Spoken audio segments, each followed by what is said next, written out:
Thank you very much for coming, good people from the press. I've called this press briefing after the very violent attack and assassination attempt by government through the Kenya Police Service today in Wetima, Othaya, where we had gone for a church service. And I want to correct that media stations earlier reported that attack by unknown people. It is not unknown. This attack was by the police, and we'll give you the details. Let me give the background to these vicious attacks and assassination attempts to take my life by President William Ruto and his rogue administration. After successfully hounding me out of office through bribery of members of parliament and members of the Senate, the president and his administration has attempted to assassinate me several instances. In November 2024, gangs from the Mungiki sect under police escort attacked me in Lemuru viciously and almost killed me. I was saved by the people from the area. Images of those who attacked me have been all over. Since then, nobody has ever been arrested. On December 2024 in Shamata, where I had gone for a Thanksgiving ceremony for the local MCA in Nyandarua, an inspector of police hurled tear gas canister at me to create mayhem and to give room to goons to attack us. Again, members of the public protected us. I reported this incident to the Inspector General of Police, Douglas Kaja, who is my neighbor here. Nothing has ever happened. In April 2025, I got information that William Ruto had instructed the DIG, his tribesman, Mr. Langat, to make sure there is no police presence in Mweki Church, where goons had been organized by Governor Sakaja to come and attack me and kill me within a church. Again, members of the public and my security protected me, and the goons did not achieve what they had come to do. Earlier in February, goons and a police escort attacked Pastor Dorcas, my spouse, in Kabuji grounds when she was preaching, where there was a crusade. Again, today, nothing has ever been done. In July, when I was in the United States, my team of Senators Joe Nyuto and John Medho of Nyandarua, Victor Monyaka, the former member of parliament for Machakos Town, were attacked by police with live bullets. This matter was reported to IPOA. Again, no action has ever been taken. On my arrival from the United States, members of parliament in Nairobi were facilitated by Kipchumba Murkomen, the CS for Interior, had staged a very daring attack on me under police supervision. Police were supervising the attack in a helicopter from the air. And I was not allowed to address people, and I was viciously attacked. Again, no action has ever been taken. In Narok Town, during the by-elections I went there for campaign, police officers, under the command of Betty Maina, the women rep for Muranga, and her two bodyguards, whose details I'll give later, attacked me viciously with live ammunition and tear gas. We reported this matter. Again, nothing has ever been done. Just after the by-elections, I went for a Thanksgiving ceremony in Kariobangi PCA Church. Again, goons descended on us under police escort.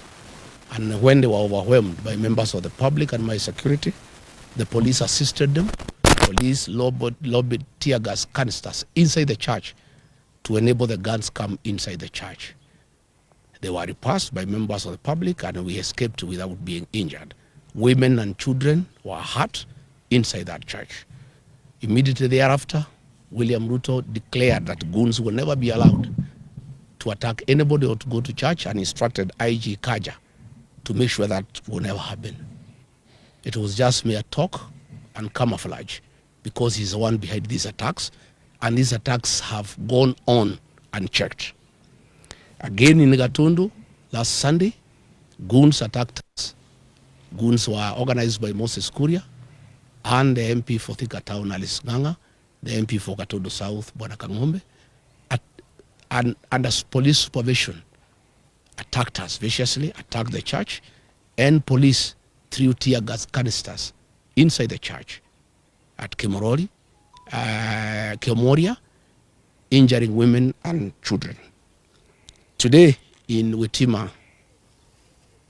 ACK Church, a gang of 15 police officers, rogue police officers, under the command of 2 bodyguards belonging to that guard Betty Maina, the women rep from Raga, Peter Wainaina Kapuga, telephone number 0723 506 647, and another bodyguard of Betty Maina, John Maina, aka Birash, telephone number 0712 791 609, and another goon from Muranga, Abros Manyeki Njeri, telephone number 0710 788 577. Converged at the Kamunyaka home of Eric Wamumbi, the Member of Parliament for Mandera, in the morning for breakfast and briefing. They later moved to Witima with the AK-47 rifles and tear gas canisters and descended on the church. They injured women and children and hurt many people. The police touched one of my vehicles, KDK 002, a Toyota Land Cruiser. They deflated tires of all the people who were in church and caused untold damage to vehicles. They beat people outside the church mercilessly. The goons that came, they were in a Nissan Matatu, KDR 467N from Namu Shato, XN 467 X from Namu Shato. These are the people who attacked the church, and they had AK-47, and we have corrected some cartridges, 7.62 millimeter. They are here from AK-47, and they had come to kill, and they were begging for our blood. And people have been left in anguish, wondering why their own government can turn against the Church of Christ and turn against leaders. I've heard Mukomen saying that they are going to investigate. How can Mukomen investigate himself? How do police investigate themselves? These people came with a police vehicle, GK vehicle, GKB 765X, and another one from Marawa police station that ferried goons and police officers from Muraga. After the attack, the goons have retreated to Wamumbi's home in Kamunyaka, where they are now, together with the police, where they are having lunch and drinks. So Mukomen cannot tell the people of Kenya that they are going to investigate anything. The police cannot investigate themselves. These police officers are known. These officers attached to Betty Maina are the ones that attacked us in Kagio. They attacked us in Narok.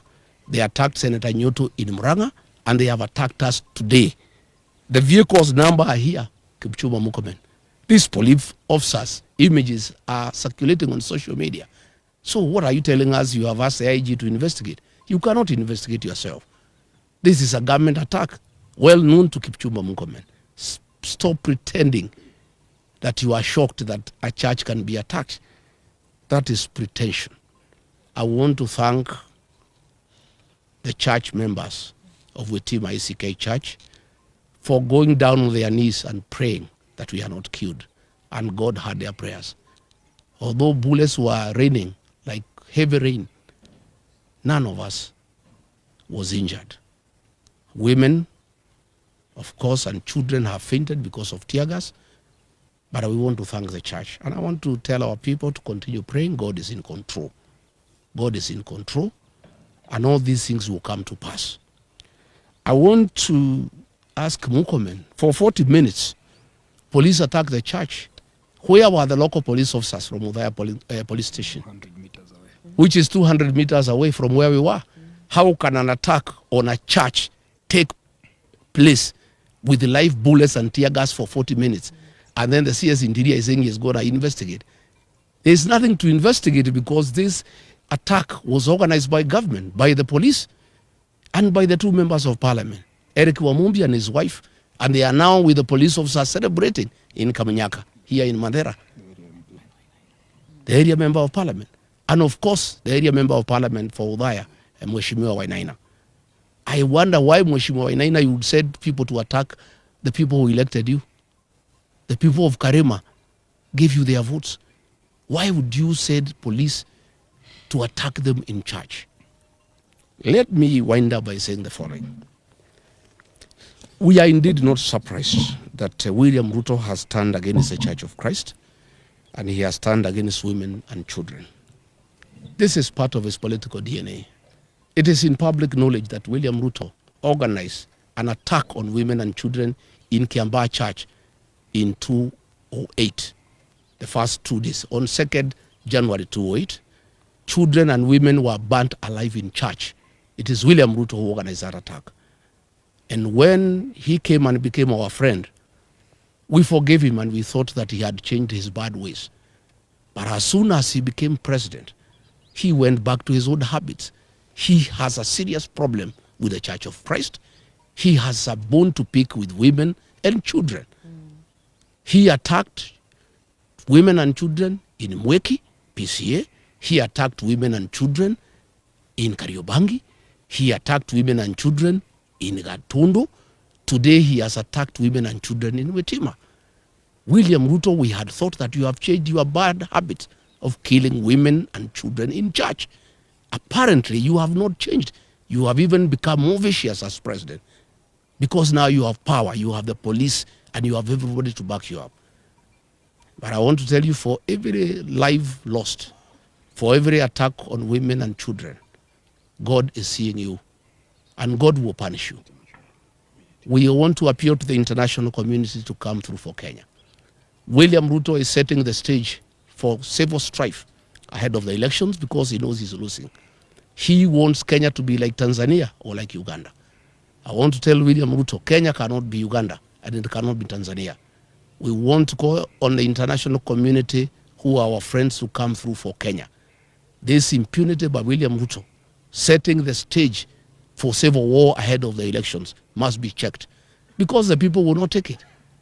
And what has happened today has set the temperatures extremely high. The people are agitated.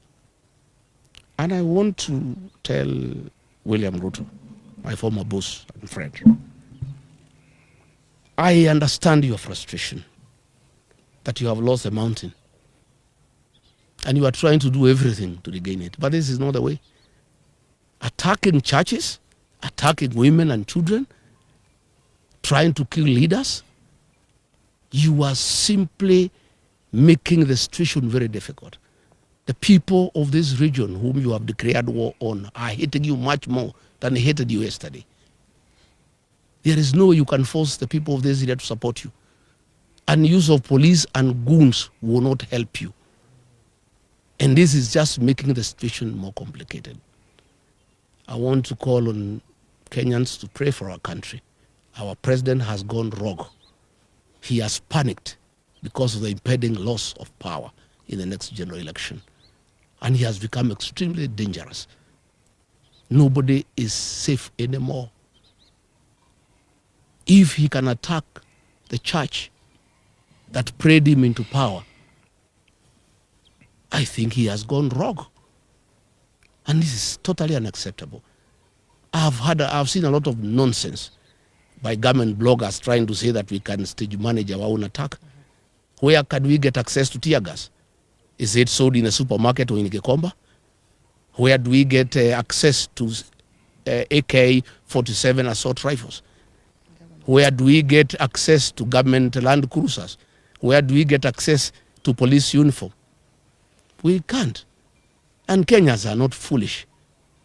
I know that is the narrative they have been trying to do to bring so that they can arrest my supporters and my security and try to blame them. But today's happening is recorded. The vehicles are there. The policemen are there. The ones in uniform, the ones in civilian. It's all recorded. The tear gas canisters, the cartridges. Please, Kipchumba Murkomen, don't play around with the minds of Kenyans. Just make a decision. If you want to make this country ungovernable, well and good. If you have decided to use the police to kill, go ahead. And I want to invite the members of the National Security Council outside William Ruto, Kithure Kindiki, and Kipchumba Murkomen. Those three have stopped thinking, and they really don't care about the security of this country. I want to ask the Chief of Defense Forces, the IG, the Director General of NIS, to sit down President William Ruto and tell him that if Rigathi Gachagua is assassinated or injured, there will be turmoil in this country, and there will be instability in this country. And what he's doing is wrong. And somebody must talk some sense into the president. And there is no way he can be president by force. He was elected into office as a very popular president. He has goofed by doing all the wrong things and antagonized the people of Kenya. And when he is in a hole, the first thing you do, you stop digging. He's digging further by unleashing violence on the Church of Christ, on elected leaders, on women, on children. He's just making the situation worse. I'm told they are very bitter that I talk to the people of northeastern Kenya and enlighten them that their suffering have nothing to do with the marginalization, but misuse of public funds and lack of accountability by their own leaders. And he is afraid that he was banking on the support of the Northerners, and that may not be forthcoming. I am told they were very bitter about the 2 mega rallies I did in Kagumo, in Kirinyaga, and Karatina, and they wanted to make sure that I don't do meetings in Udhaya and Kieni. I want to say that I am undeterred, I'm on board, I'm not intimidated. We shall continue with the journey to liberate this country. We shall continue. And I want to ask our supporters to be steadfast. Our young people to continue protecting our meetings against goons. But now they have changed gear. Instead of using goons, because they realize from Gatundu, the people have said no to goonism and they'll deal with the goons. Now they are using the police to attack the people of Kenya. They are using police with live ammunition and tear gas to cause havoc. How do police who are in charge of security and law and order the source of insecurity in their own country? How do police turn against innocent women and children and beat them and fight them with the live ammunition, with the tear gas? I think the president has gone berserk. The reality that he'll be one term is too much for him to comprehend. And he has lost his head. I think we want to call the president to order. William Ruto, you killed our children and women in Kiambaa Church. Please stop attacking churches. Stop attacking women and children. Stop attacking leaders. Today, William Ruto, I want to assure you, this mountain is lost. Even if you killed Rigathi Gachagua, the mountain will not come back to you. It will even be more difficult for you than it was when I'm alive. Even if you injure me or you injure these leaders, the mountain gets away from you every day. The more you fight us, the more you unleash violence on us, the more you attack our churches, the more you attack our women, the more you attack our children, the more the mountain distances itself from you. And people are regretting having voted for you because they knew you are not a good person. You had killed women and children in church, and they forgave you, thinking you have changed your ways. Kumbe, you are still the same person. I want to thank the Reverend at Witima ACK Church and the clergy and the lay leaders and the choir. They are the ones who saved my members. They gave them uniform for the choir and were able to sneak out of the church. One of the Reverend gave his robes and uniform to one of my bodyguards who was targeted to be shot. And he was able to escort me looking like a priest. And when they saw he's a priest, they did not shoot him. They wanted to shoot him. I want to thank them. I want to thank the church. I want to thank our women and our children for the prayers. I want to thank the Christians. Kenya is a resilient nation. All these things will pass. And I want to tell the people of Kenya, the darkest hour is just before dawn. We are just about to get there. I think the worst is just about to be over. And I can't understand how William Ruto has turned against the 2 blocks of Kenyans that voted him into power. The Church of Christ prayed him into power. He has turned against the church. The Mount Kenya region that gave him almost 4 million votes, he has declared war on the mountain. I don't understand him anymore. I don't know why he has turned against the church and the people of the mountain. I want to address the people of the mountain. Please don't be intimidated. You have a right to elect whoever you want, and you have done nothing wrong by saying you are not going to elect William Ruto. Don't be intimidated. Be courageous. Be strong. We'll win this journey. So as I wind up this press conference, I want to thank the members of parliament here for their courage and for their resilience. I know it is not easy. It is difficult, but we'll conquer. No retreat, no surrender. Thank you. Thank you. Good.